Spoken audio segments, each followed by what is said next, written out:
And with that being live as well, welcome everyone to Last Week in Review, and I'm joined with my friends Chris. Say hello, Chris.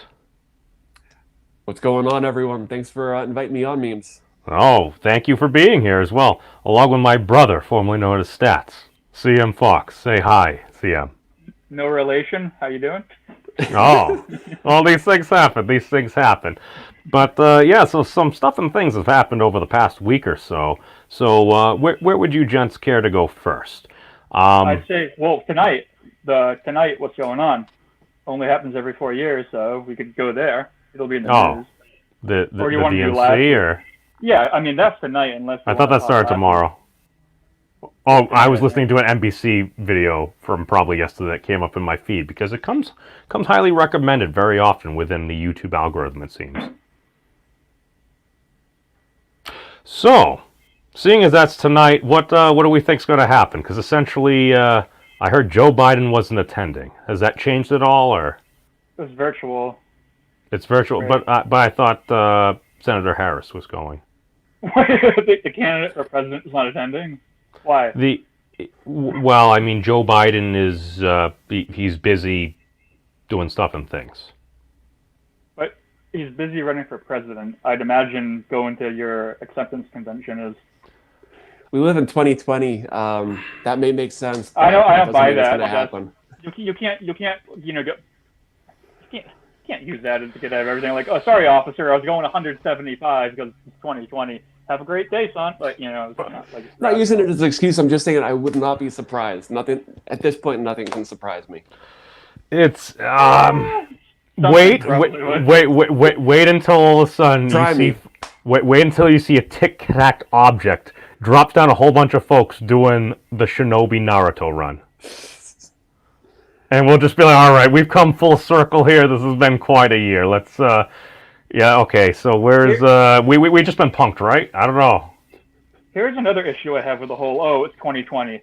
Who's to say 2021 will be any better? How dare you bring up the blatantly obvious? Again, I mean, it's like, Right? well, this year seemed pretty bad. It's like, well, we kind of wished this in. We're like, Happy New Year. Little did we know how it was going to go. I'm like, 2020, those are like two of the same numbers in a row. I mean, like, it has to be good. And we're here. I guess hindsight is 2020, right? All right, Will so we Some let's, be jokes to be fully? made there. okay, so let's actually pop into something that's actually happened over the past week. Chris, you had actually brought up some of the going ons in Portland. So could you fill the Yeah, folks in on what was going on? Or? I try to. I've really been trying to avoid social media just to stay sane. It seems there's so much out there, so much information, and so much insanity that if you pay too close attention to it, I mean, there's only so much you can do. There's only so much. No, I can't do anything about what's going on in Portland except for share the information with people that might be getting it. But man, I was watching last night. I've been following every night, and just, I mean, it's sad that it's like nothing new, and there's just absolute chaos in a major city here in America. But last night when I was watching, and it was like as it was happening, I'm seeing these tweets on Andy No and some of the other people that have really putting that stuff out there, where this guy, and I've not, I mean, I couldn't dive that deep into it because at this point we don't know that much anyway. I mean, we're still trying to figure out what exactly happened.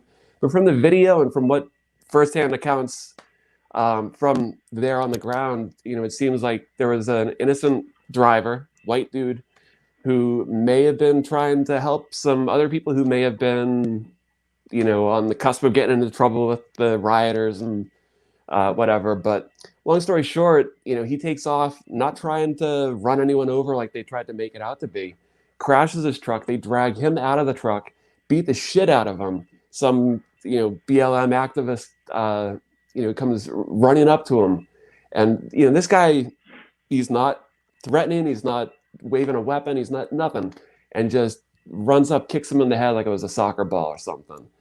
And just watching the video of the passenger or the person he was with, just bawling her eyes out, just what's going on? Why is he bleeding?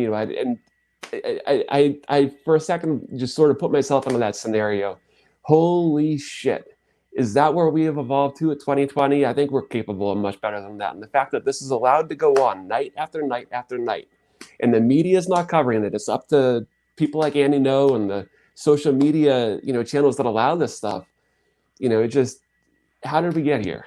And I've been following your videos, memes, and I think that I agree with a lot of the way you think about, sort of the bigger picture. But man, how do we get out of this? What do we do?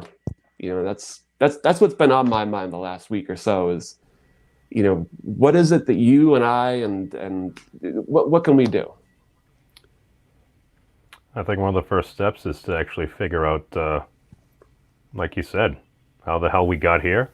When we figure that out, it's like, all right, we've made the journey. Mystery. You can look back and you can see over the last several years, and I mean, I'm sure you could go even further back if you zoom out, but it's little stuff. It's the little misinformation stories that are perpetuated, and people who aren't really digging in and doing their own investigative sort of, fact checking and stuff. They're just buying up what they're hearing, and a lot of it's just bad information. And when you get to the point where just random people are, accused of just the most horrific things, racist, Nazi, that kind of stuff, and not just called that, not just, shamed publicly, and, the people try to get them to lose their job and stuff. But when it comes to the dragging people out of their vehicles, and just an angry mob of rioters, physically attacking people for nothing, or for maybe they said the wrong thing. I think that the lack of factual information, the way the media whips everything into an emotional frenzy, it's unhealthy, and it leads to this stuff, because these people, I'm sure some of them know what they're doing, but I'm sure that some of them think they're doing justice. They're there for a good cause, and that they're on the right side of history. But man, from my perspective, they're not. Far from it. But I think that the media has a lot to blame. I hold a lot of responsibility there, because they're the ones that push these stories and get people whipped up over stuff and hide other stories. And I don't know. To me, that seems like one big factor, one big area that we should, again, what can we do? But we need to bring truth to the public, and I don't know, maybe move past the old school cable news media and stuff. No, I hear you. Let's grab our additional correspondent, CM Fox. Yes. CM Fox, what are your thoughts with the events in Portland? Regarding that isolated incident? Well, I didn't ask about that, but that's actually a very good question as well. How about this isolate this particular isolated incident, and just basically the greater protests and everything in general? Yeah, so I mean, I haven't seen it, but from the sound of course, that's like preposterous, that's completely vile and disgusting. However, this is like my issues with it. You can cherry pick that both ways. Like, anyone who says there were not instances unwarranted of police just bashing people's brains in that were innocent is a moron. Anyone who says there are not BLM protesters, rioters, however you want to attach a term to them, that don't do things as equal of a heinous act, also a moron. I think what's going on is just to confirm our own biases. You'll have Fox, One America News, like all of those networks. They'll show the ones in Portland, Seattle, wherever it may be, like the horrible things, which I don't doubt. And then on the other side, you'll have CNN, MSNBC, etc. More legacy media, more cable news. Obviously, yeah, they're going to be liberal, and they're going to be showing the other side of it. So I think the problem is that what people do is they make the outlier out to be the norm, and then they allocate that norm to a specific group of people, And at the end of the day, most voters out there don't care. This is to mobilize the base on the left or the right. Think of people just in like Ohio, you know what I mean? That doesn't impact them. Well, I mean, in some way, you can make an argument in some ways. Think of Ohio, and I was actually just looking at the stats, of the swing states and all. That's like what I was doing while you were talking, and I was listening. I think a lot of those people, at the end of the day, they don't care. This is just going to reinforce. No one's going to see that video who is leaning towards Biden and say, "Oh my God, he kicked that guy's head like a soccer ball. I'm Team Trump." Is there any voter out there that'll sway? Maybe, but more than likely, there'll be X amount more voters who just don't go out to vote or go to vote depending on the weather or if there's another outbreak. You know what I mean? So I think those things, they're horrible and they should be addressed. But I think part of the problem for the media on the left and the right, both, it's not one, it's both, is they're sensationalizing the smaller issues. I'm not saying these issues are not important, but for the average person, like the capital gains rate is more important.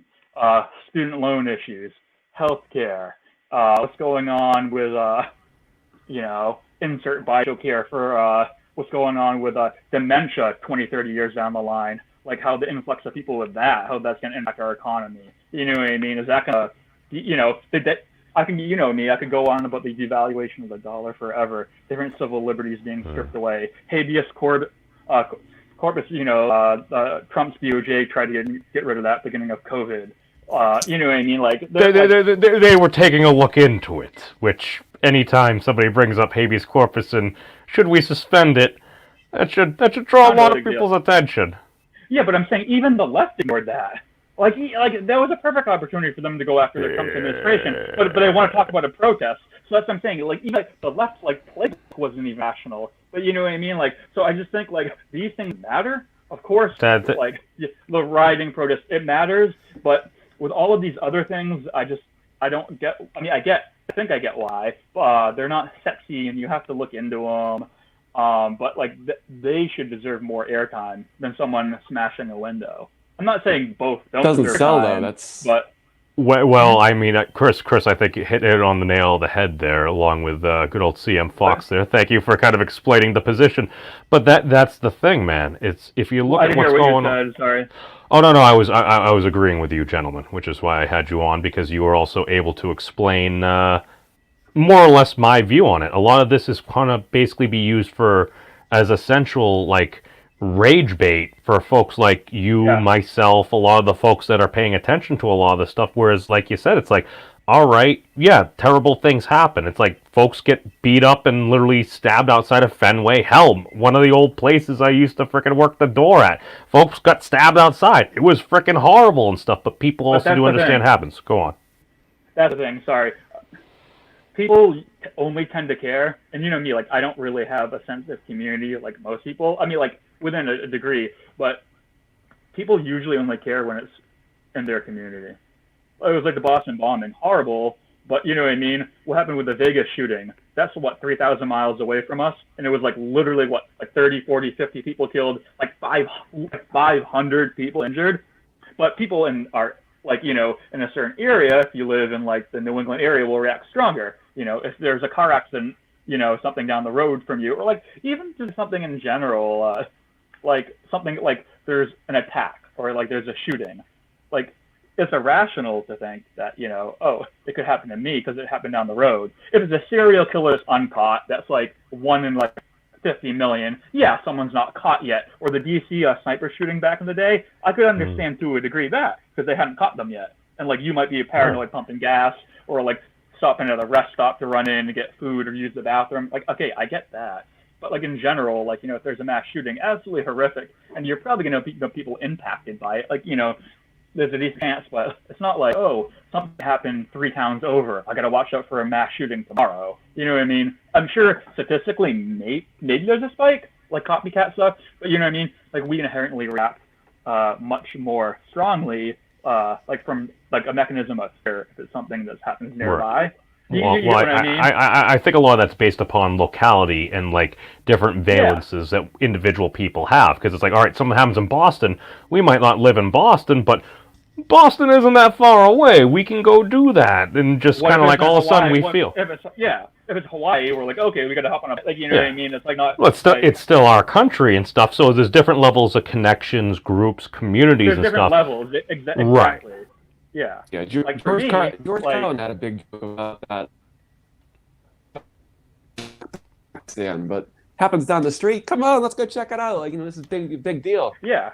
But definitely distance makes a difference. And what you had struck on earlier, CM, was the emotion and how that plays into everything. And I think you both have experience with sales. Especially for fear. Emotion is what drives people to make decisions. And if you can get people whipped up emotionally, then you can get them to vote, you can get them to to buy, you can get them to whatever it is. If you get them Especially emotionally, you fear. got them by the hook. Well, that's the terrible thing. Logic, And rational stuff, that doesn't matter. I've had literal sales trainers more or less tell me in corporate sales Yes. that's like somebody is not going to sign a $20, $30, $40, $50,000 contract with somebody they just met 2 hours ago using logic. That makes no logical sense. You got to take them in the emotional roller coaster. So all of a sudden, they must solve this problem now. Yep. Increase that level of pain, or the greed in sales. That can be a motivator too. But yeah, it's emotions first. Logic and stuff, you can use that later. But I think we've seen that, facts. As Scott Adams says, facts don't matter. It's persuasion is emotions, and last night watching Twitter, that got me emotionally, so that's why I'm whipped up about it. So we got to be aware of that, and I think that it is on both sides, but yeah. We also have to look in. Creatures. Very often I get accused of saying, "Oh, pox on both houses," because I'm like, well, like most folks here are saying, it's like, yeah, I don't really see many folks around here without sin. It's like I'm looking at what's going on, because basically what I had heard from a video that I listened to like literally right before we popped on here was that the individual that more or less tried to treat that gentleman's head as a soccer ball essentially has been identified, and 4chan has put them out there and everything. They had all this information, so it was crazy. But that's the world we live in. Well, this is also, I tend to feel like the internet has kind of a way of routing out a lot of folks basically when they do bad, regardless of whatever side they're on. If you do something horrific and it's like, all right, blatantly, because as far as I understand, this individual, kind of like you were saying, was attempting to break up an altercation between other individuals.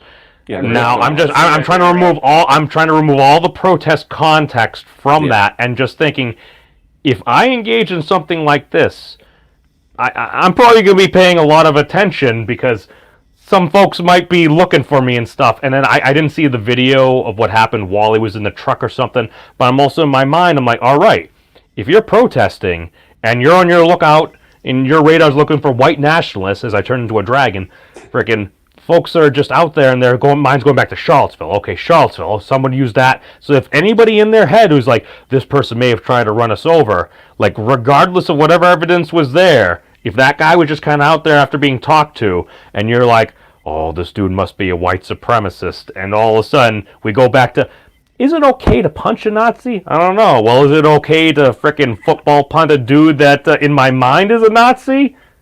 But obviously not. Some of the rioters there, and I won't say protesters, some of the rioters there were even saying, this guy didn't do anything, and then they were stealing the stuff from his truck, and they were split up. Even the rioters, there were some that were saying, just leave him alone, don't, whatever. Well, see, this is the thing. This is the thing. And it's actually good that that's happening, not this particular event, but the sheer fact that you got folks out there that literally, because I've marched with some of these folks out at like Boston College, it's like they were out there protesting for racial justice and equality. It's like, I got nothing wrong with that. Stats was down there with me. Freaking, we're down there, and it's like, all right, that's fine. Did I agree with absolutely everything that everyone's saying? Of course not. I don't agree with everything that anybody says. But it's the sheer fact, it's like, I was out there to protest a fellow American's life being taken by an agent of the state there. And you know what? I think a lot of the folks out there in Portland, they're out there as well. Are there some folks just looking for a fight? Sure! At this point, within the first week or two, I give you that. But at this point, I think it's just... It's got to be called out. It's got to be called out. Justifiable reason to be out there. Their Wi-Fi's probably down, and they just can't play video games. Well, here's the thing. If your state's on lockdown, what else are you going to do? It's a chance to go outside. You get to see other people. It's a social thing. It's like, why wouldn't folks go?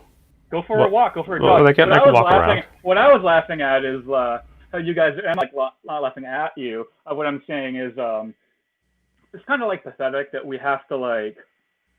Point out like, oh, some people were, not, we're trying to like pry people away from us. Like, how low does the bar have to be for us as like humans to be like, oh, at least this person acknowledged punching the guy's head's wrong. Like, You know what I mean? Like, The sheer How- fact how I start low off is with a that? statement with, that gives me hope after we're talking about a gentleman basically getting freaking KO'd by a Yeah. guy trying to do a flash kick on him. I need to stop making any type of puns. This is freaking horrible. Dude, I mean, the guy might have permanent brain damage, and that's horrible. I If you- power to have him you- and his If you've seen family. the video, if you haven't seen the video, go check it out. I mean, I'm it's- not even gonna. I'm not even. yeah, not The- even gonna I, bother. I don't the watch sheer- half of them, but Dude, man. this is the second time that this has happened, because I thought there was an incident like this over in like the UK or something like a month or two ago. That's why, like, when I heard this, I'm like, is this? No, excuse me, I'm confusing this with the guy that took the skateboard and did essentially the same thing to a person. The sheer fact that those are blending together in my head. And just even when I was listening to a Tim Pool video the other day, I'm like, a lot of folks are mixing up Seattle and Portland. He had two stories. He literally mixed up the locations. I'm like, all right, Pacific Northwest. Yeah, they're These are the two same separate thing. cities. Are they more progressive? Yes, they are. But all of a sudden, you're having events, and now you're confuzzling them. So it's kind of like you were saying, CM, there. It's like, all right, yeah, we got this situation here, and all of a sudden, the most powerful, those strongest medic events that will likely confirm whatever biases we have, we're going to say, that's freaking horrible. And it doesn't matter the freaking side, because all of a sudden you're going to see signs of basically like a cop beating somebody or anything. It's like, well, was somebody threatened? It's, I don't know. We're just seeing cops hurting people. All of a sudden we're seeing freaking like IEDs and stuff like that being thrown. It's like, all right, yeah, it seems like a lot of bullshit. Why, again, Yeah, no. how did we get here? How do we fix it?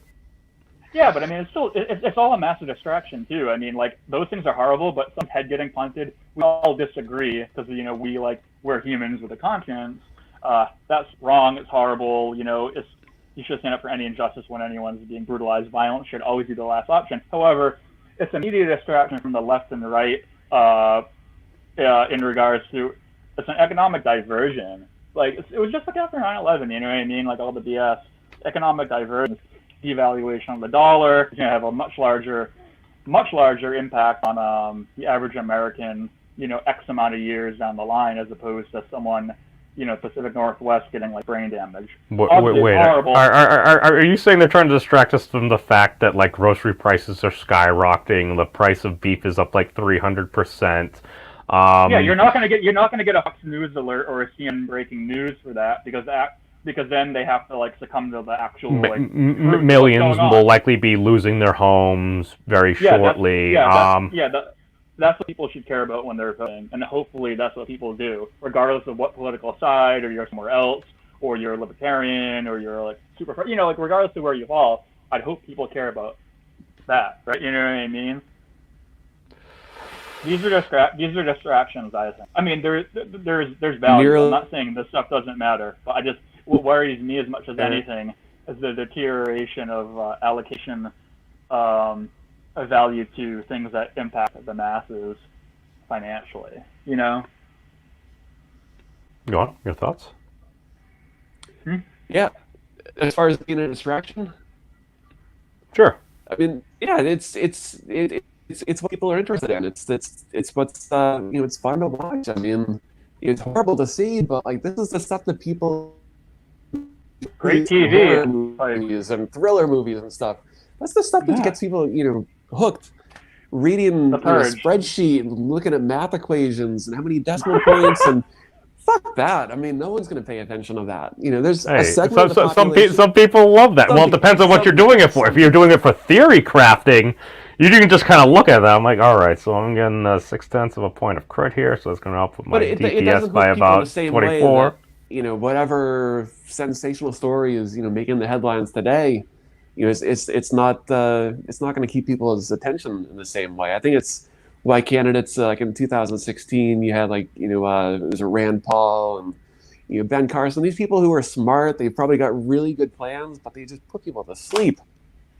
Meanwhile, Bernie, Trump. What about Chris? What about Kane? Do we want to try to promote that? What's that? Never mind. What we were texting about earlier. Oh, I forget at this point in time. Oh. Rest in Mr. 999. Well, I mean, yeah. may former presidential candidate and CEO of Godfather's Pizza. May he rest in peace. Rest in peace, big dog. Yeah. That's Wow.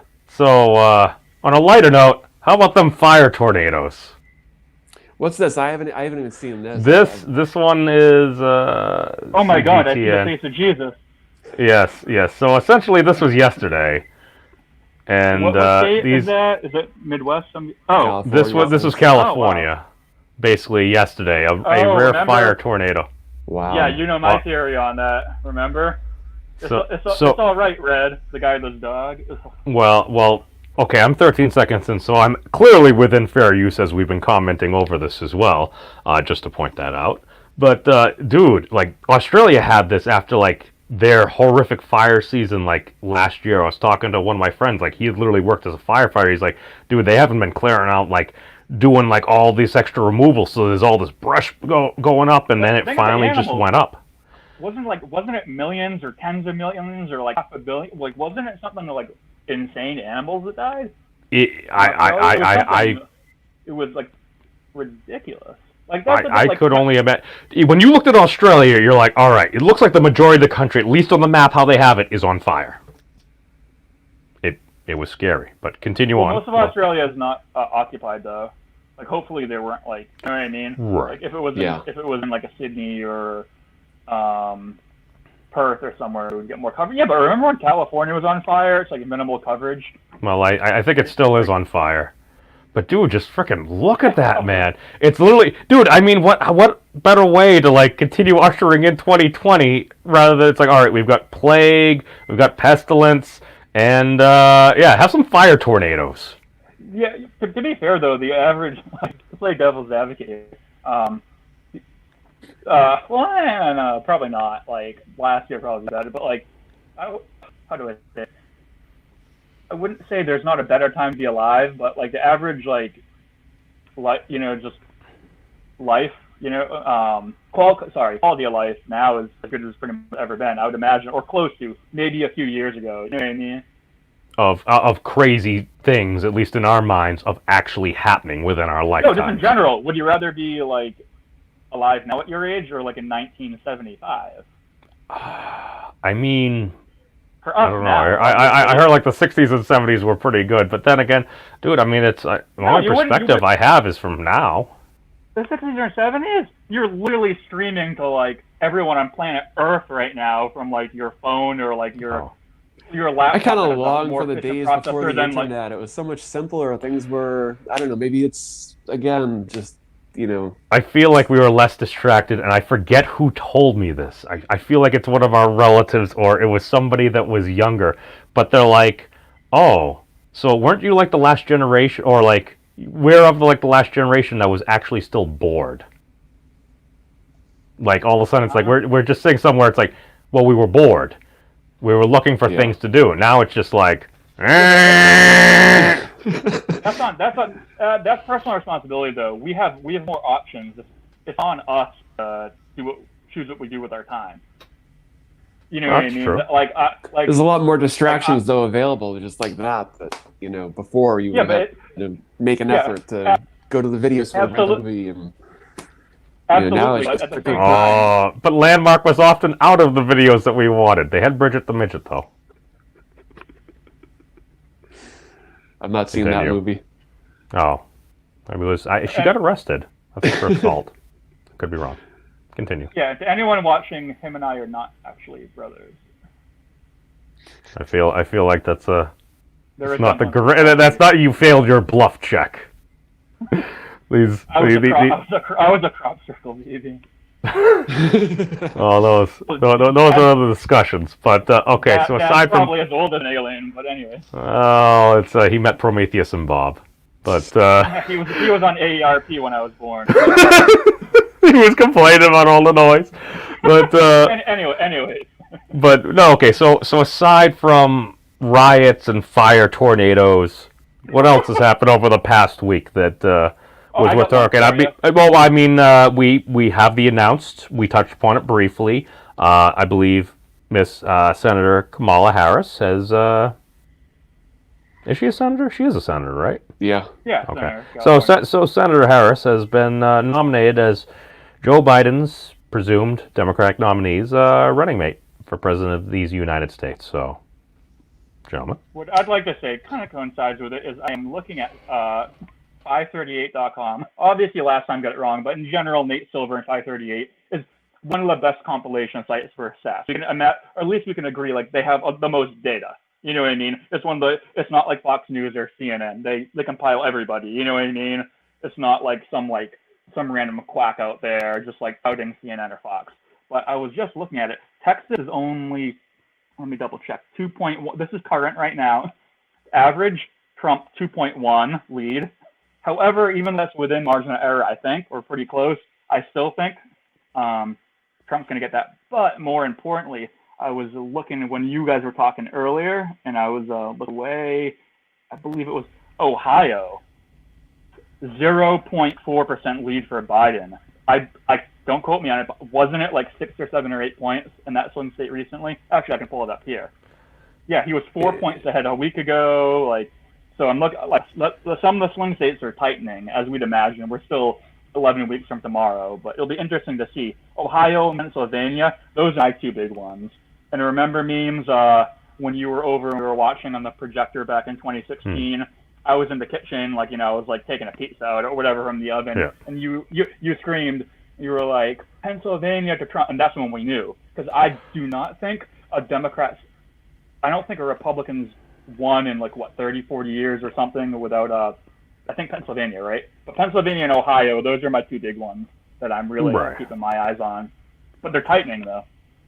Well, that's the thing. It very often comes up. You're looking at Ohio. You're looking at Florida. The more previous election, we ended up seeing the flip as well. Just because it's. I mean, you literally went upstairs and I think he was still up by 100-something thousand and all. I'm looking as it's slowly going down. I'm like, it's even. Okay, he's up, and that was right around the time you have that iconic photo of at then time candidate Trump with his family and his campaign, and he just got that look on his face, and it's just like, I might win. That seems like an actual surprise look, and I'm just like, I don't know what's in the man's head nor heart, but it's like, in my mind, I'm just narrating. Oh crap! I got to do this now. Yeah, that's just my opinion. That's just my opinion. I don't put too much weight into the polls. Partly because I'm not a poll nerd. I'm not a numbers sort of guy, but just from my experience in 2016.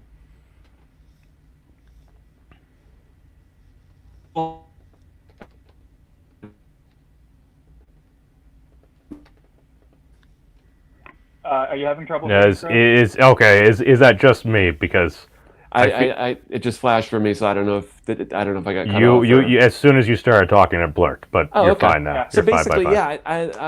I'm not much into the polls just because A, I'm not really a numbers sort of guy, and B, because in 2016 when I first got involved in politics, I saw firsthand.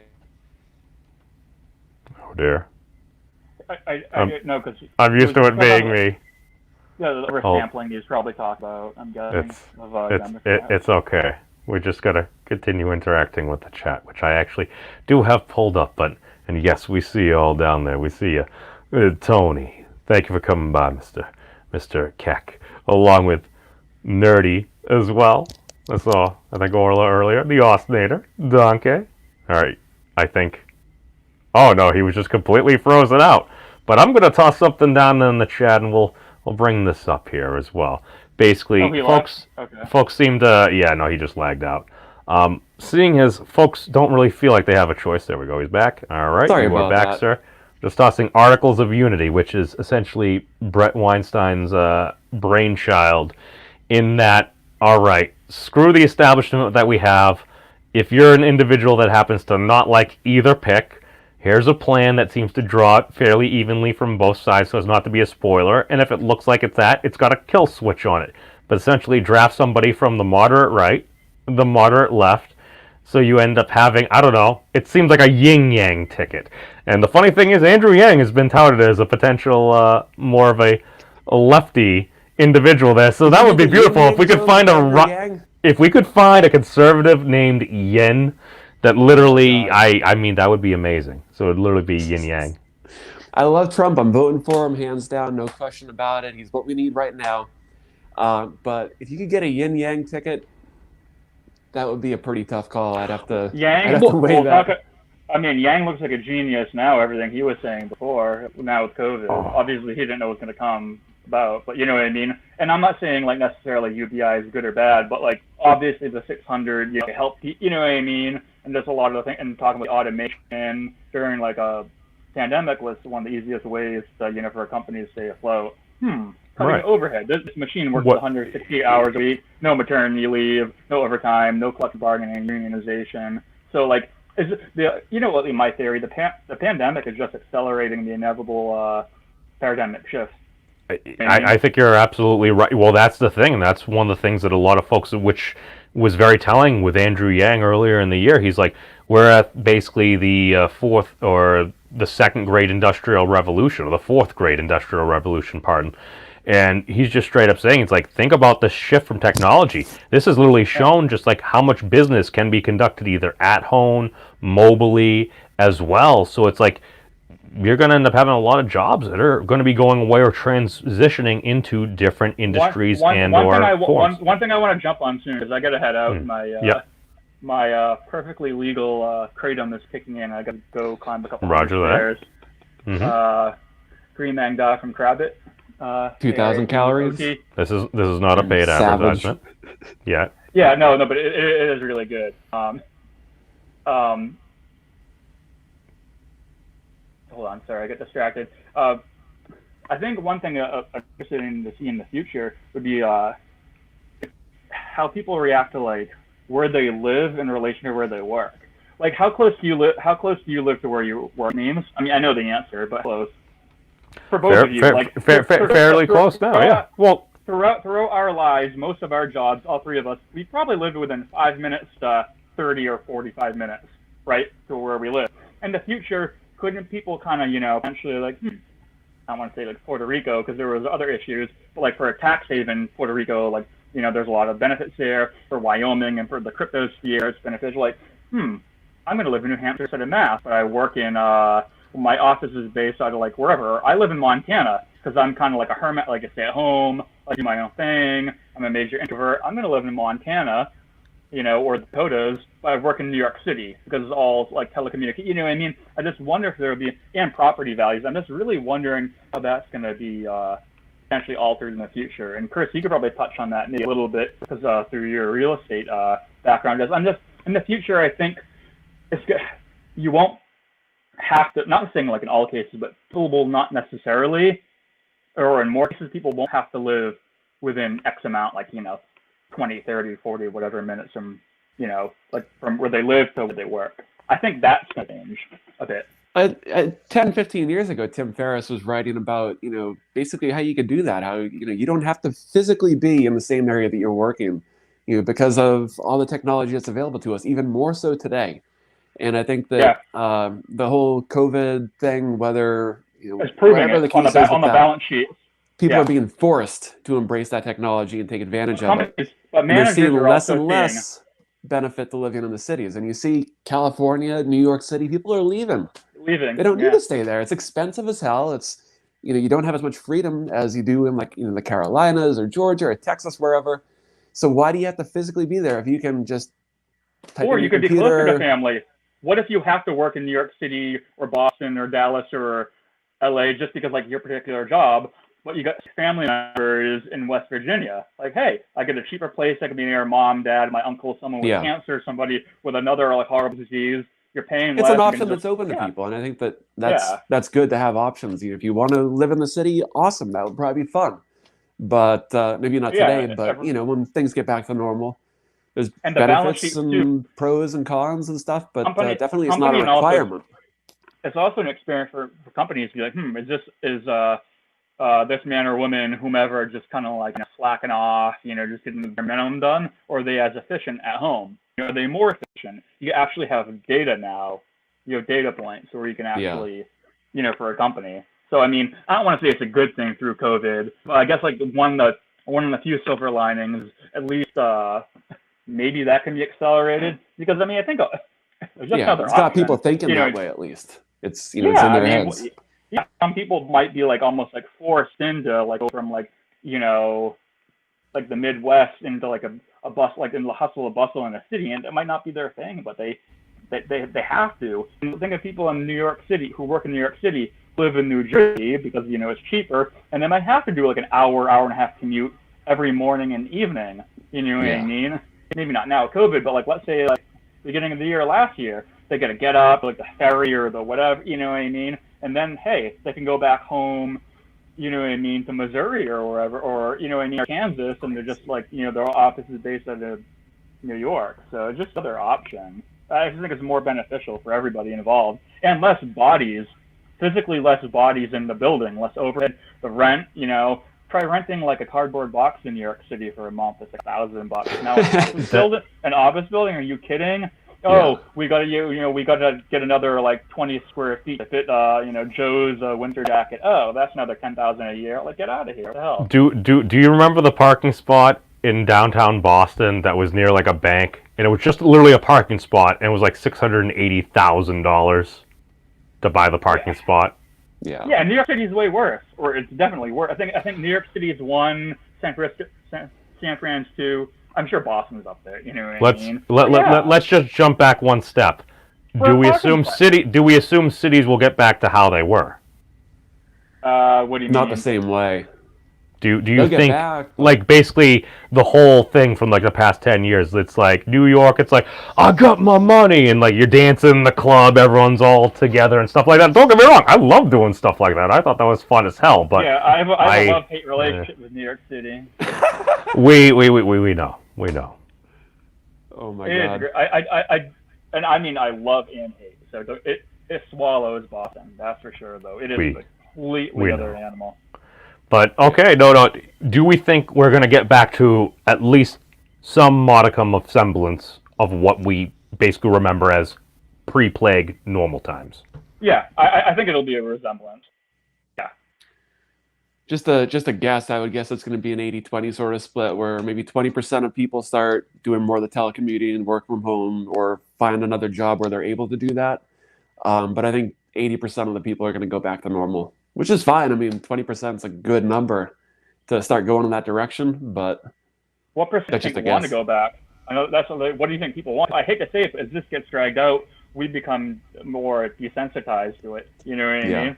But what I was thinking about too, as I mentioned to you guys, I was thinking a lot, or not a lot, but just putting myself in like the person's perspective or the parent's perspective. Imagine some little kid growing up. This is all you know. Like like some kid like growing up like with the mask and like you got to do this, or you can't go to school. Like you know what I mean? It's like normal for us, and a little kid is different. Just like from us opposed to like who's elderly. You know what I mean?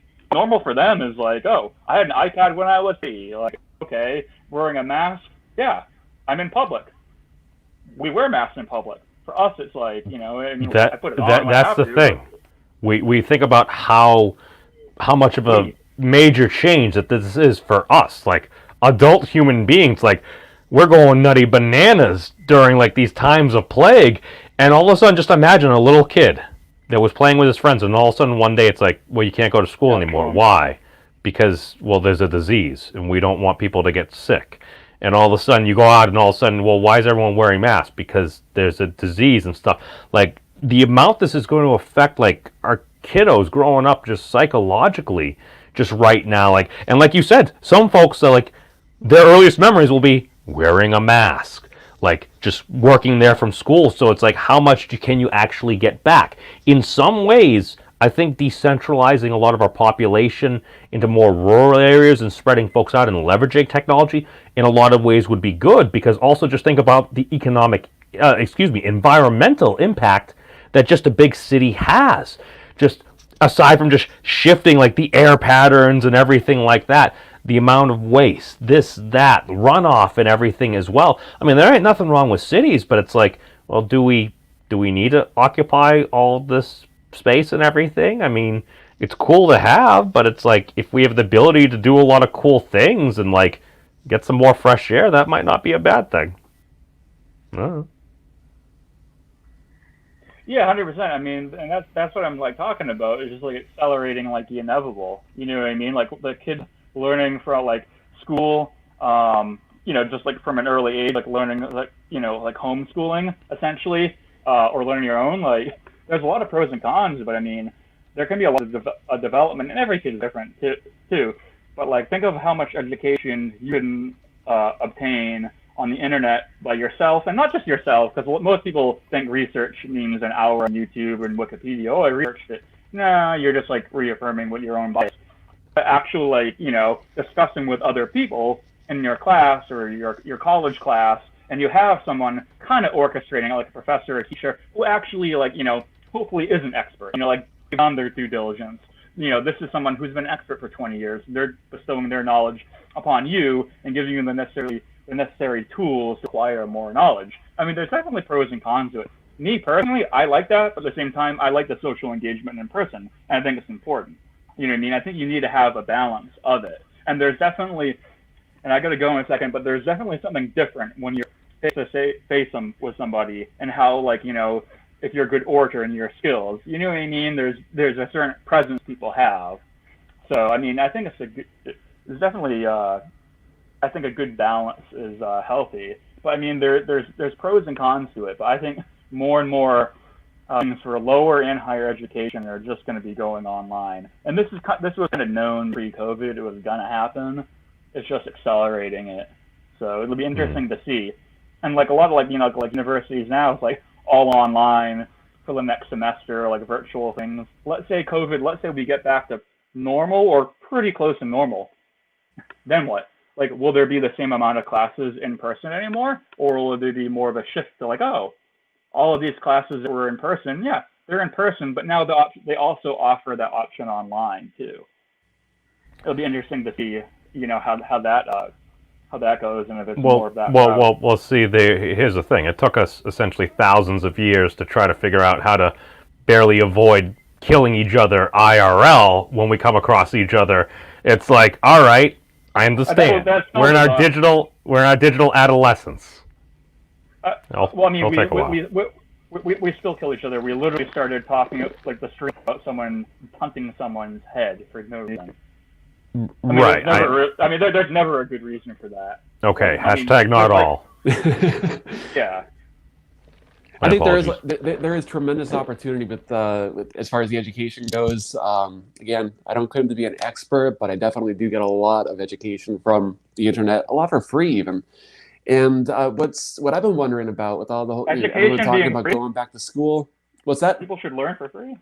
No, it was a joke. The information's out there. If you want it, it's available. You can. I've been teaching myself videographies. The point is, it's preposterous free. that people are put into insurmountable debt to try to, if someone's willing to learn and put in the hard work and bust their ass, people should be in insurmountable debt like they bought a house or a condo just because they want to learn. That's all. I hope that that's something that changes, because with things shifting online, my question is, if you're doing classes online, why do you need a bunch of teachers all around the country? And I know it's not good for teachers necessarily, but why not find the top 3 or 4 teachers or whatever the subject is, have them create the course, video, live, whatever, and then have maybe, facilitators or tutors or people that can help on a more individual basis. But do we need, if we are going to go online for education, at least partly, at least for the time being, why do we need? You don't want to minimize the professors though, because then you can have because then it's a lot easier to have a group think. And what if those not necessarily at a college level, but what about middle school math teachers or Spanish or but colleges can be breeding grounds for permitting certain ideologies though. That's what I'm getting at. You know what I mean? You want to have as many. I see your point. Should we have an online option? Danger, but basically, no, just kind of going on, kind of like a lot of folks for healthcare are saying we need a public option. Just literally with all the stuff going on and everything, and the sheer fact that we are actually doing teleeducation now, and it's kind of like CM Fox was saying, it's you got a lot of this stuff, and it's I personally am kind of the same way. It's I actually prefer actually being there. I feel I get more out of that personally. However, some folks, maybe they are more introverted. Maybe they feel like they get more energy at their home and stuff like that. I know XX Mrs. Meme, she was like that. Every time she went out, she felt like she was being drained and everything. When she got home, she felt like she was being recharged. So I'm sure there are a lot of folks out there that if you had a virtual option as far as education goes, a lot of folks might take that as well.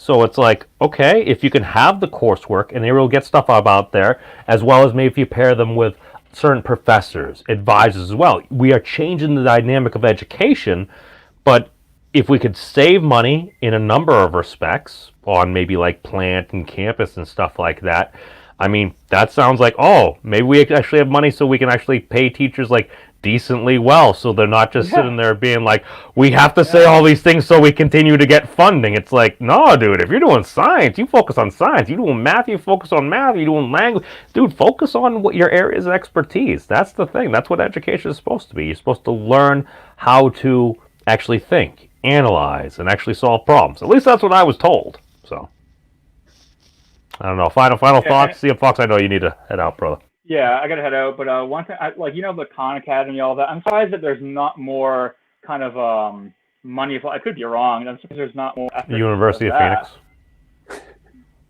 No, It was an early pioneer. No, but No, like, this is. No, I mean, like Google or Apple or Tesla, like so the major corporations. Because I mean, in the future, it's gonna companies themselves are gonna like be as powerful as countries. They already are.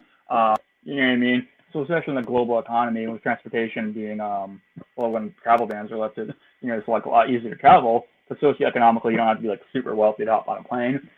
I don't get why they aren't pumping money to kind of like different like certificate programs for like some like have like a 12, 13, 14, 15, 16-year-old, just like take courses and get like different certificates like to become different programmers and salesmen, saleswomen. And since some of those companies aren't, trying to have little startups that way, because they could be grooming people, especially for an American-based company, be trying to groom people, even take people from other countries.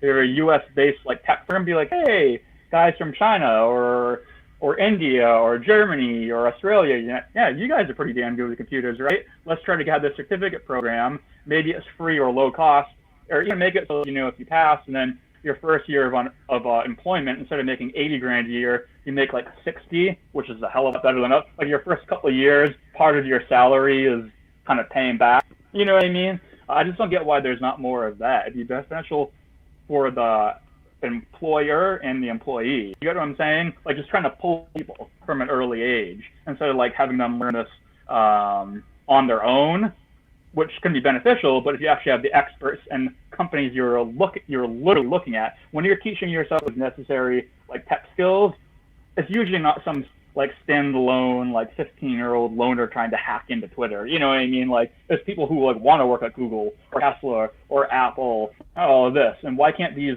companies out there be like the Patriots, the Yankees, like you know what I mean, Juventus, like a sports team trying to like acquire, you know what I mean? I don't get why they're not have like almost like agents out there trying to bring in skill. That to me like seems like ass backwards. Like you know what I mean? It would be beneficial, right? Aren't there some of the largest companies actually private universities? Yeah, I mean, like Harvard's endowments like destroys everyone else's. Like it's not even close. I heard Yale's pretty big. Yeah, well, I mean, look it up though. It's like No, I hear what you're saying. Yeah, and they all are. Yeah, they all are. But my point is like I don't get why you can't have like certain companies or just like different startups trying to groom people. You know what I mean? Then X% of your first couple of years on the job, like hey, instead of working some like $15 an hour job, you're making like 60 grand, which is essentially 30 an hour. But like after 2 or 3 years, then you bump up to that 80 grand. You know what I mean? And like part of that money is almost like going back, like you know what I mean? Like you're almost like underpaid your first. Oh, that's kind of instead of exactly. But instead of being in like 200K debt, it's okay. For a couple of years you make a little bit less, but still way more than you'd make working in like some other job. But like they should be going out trying to find and acquire the best talent. Right.